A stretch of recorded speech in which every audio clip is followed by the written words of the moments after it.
पाकपतन शहर को neat and clean बनाने का मिशन। शहर को 9 सेक्टर्स में तकसीम करके क्लीन एंड ग्रीन मुहिम का आगाज कर दिया गया। सूबाई पार्लिमानी सेक्रेटरी पीर अहमद शाह खग्गा ने झाड़ू लगाकर मुहिम का इफ्तिताह किया।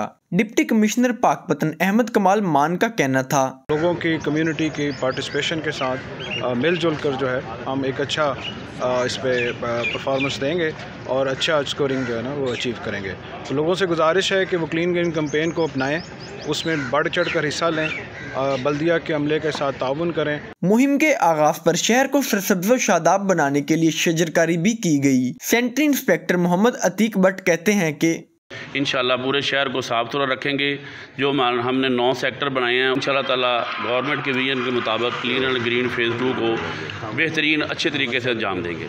इफ्तिताही तकरीब में गुज़िश्ता साल क्लीन एंड ग्रीन मुहिम में आला कारकर्दगी का मुजाहिरा करने वाले अहलकारों को सर्टिफिकेट्स और इनामात से नवाजा गया। कैमरा टीम के साथ